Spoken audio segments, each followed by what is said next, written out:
এভাবেই বৈশাখকে স্বাগত জানিয়ে নতুন বর্ষ 1417-কে বরণ করে নিল বার্সেলোনার প্রবাসী বাংলাদেশিরা।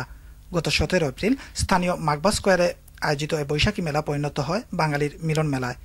মেলায় যোগ দেন স্পেনে নিযুক্ত বাংলাদেশের রাষ্ট্রদূত ডক্টর সাইফুল আমিন খান। বাংলাদেশি সম্প্রদায় যারা আছে বার্সেলোনায় আজকে যে সুন্দরভাবে সবাই দলমত নির্বিশেষে একত্রভাবে উদযাপন করছে, এটাই বাংলাদেশি হিসাবে এটা আমাদের জন্য এক বিরাট গর্বের বিষয়।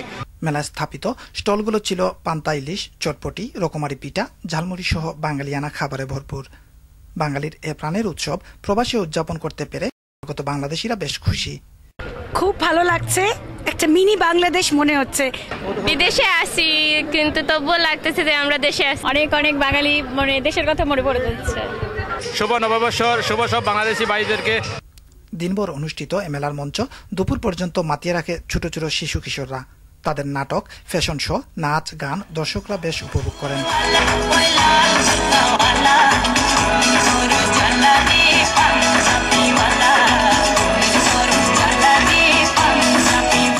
বৈশাখী মেলার মাধ্যমে আমাদের এ নব প্রজন্ম বাংলাদেশের সংস্কৃতি লালন করবে আয়োজক সংগঠনের এমন প্রত্যাশা। আমাদের প্রজন্মের যারা এখানে জন্মগ্রহণ করেছে তারা জানে না আমাদের সংস্কৃতি, কৃষ্টি। এই জন্য আমরা ওদেরকে বোঝানোর জন্য আমাদের আজকের এই আয়োজন। সন্ধ্যা থেকেই স্থানীয় শিল্পীদের নাচ গানে মেতে ওঠেন বাংলাদেশিরা।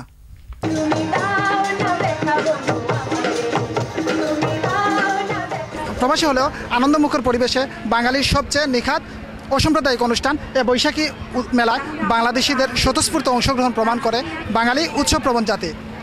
স্পেনের বার্সেলোনা থেকে শাহাদুল সুহেদ, চ্যানেল আই।